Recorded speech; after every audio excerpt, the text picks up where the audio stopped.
حضرت محمد مصطفیٰ صلی اللہ علیہ وسلم۔ اللہ تعالیٰ کی آخری نبی حضرت محمد مصطفیٰ صلی اللہ علیہ وسلم 570 عیسوی میں مکہ میں پیدا ہوئے۔ آپ کے قبیلے کا نام قریش تھا۔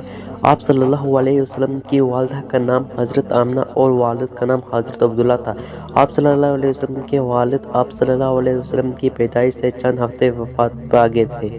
جب آپ صلی اللہ علیہ وسلم 8 سال کے تھے تو آپ صلی اللہ علیہ وسلم کے دادا بھی وفات پا گئے۔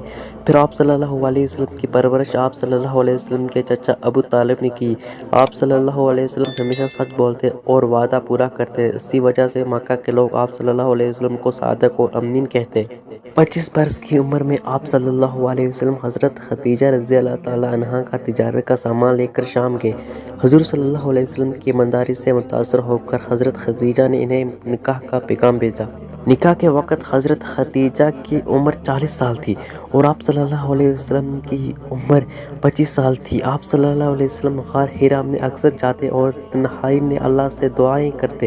جب آپ صلی اللہ علیہ وسلم 40 سال کے ہوئے تو ایک دن وہاں اللہ تعالیٰ کے فرشتے حضرت جبرائیل آئے۔ انہوں نے بتایا کہ اللہ تعالیٰ نے آپ صلی اللہ علیہ وسلم کو آخری نبی چن لیا ہے۔ آپ صلی اللہ علیہ وسلم گھر آئے اور اپنی زوجہ حضرت خدیجہ کو یہ بات بتائی۔ وہ فوراً اللہ پر ایمان لے آئی۔ وہ پہلی خاتون ہیں جنہوں نے آپ صلی اللہ علیہ وسلم کے ہاتھ پر اسلام قبول کیا۔ آپ ایک اللہ کے حکم سے لوگوں کو بت پرستی چھوڑ کر ایک اللہ پر ایمان لانے کی دعوت دینے لگے۔ مردوں میں سب سے پہلے حضرت ابو بکر نے اسلام قبول کیا اور لڑکوں میں حضرت علی نے۔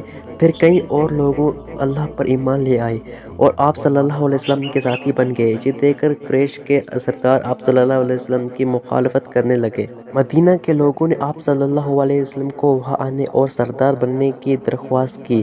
جب کفار مکہ نے آپ صلی اللہ علیہ وسلم پر اور آپ صلی اللہ علیہ وسلم کے ساتھیوں پر ظلم کی انتہا کر دی تو اللہ تعالیٰ نے آپ صلی اللہ علیہ وسلم کو حکم دیا کہ ساتھیوں سمیت مدینہ ہجرت کر جائیں۔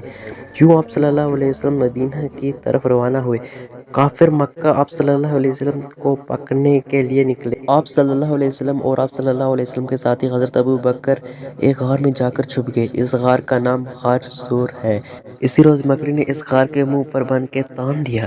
جب دشمن وہاں پہنچے تو انہوں نے سوچا غار کے اندر کوئی نہیں گیا ہوگا ورنہ جالا ٹوٹ جاتا۔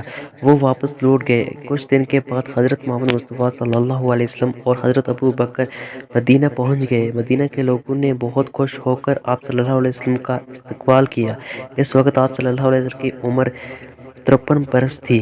نبی پاک صلی اللہ علیہ وسلم کے سب ساتھی نرمی محبت اور عزت سے پیش آتے۔ اس کے نتیجے میں بہت سے لوگوں نے اسلام قبول کر لیا۔ آپ صلی اللہ علیہ وسلم کی تعلیم اور تربیت کے اثر سے معاشرہ بدل گیا۔ عورتوں کو عزت ملی اور غریبوں، یتیموں اور محتاجوں کو بھی احترام ملا۔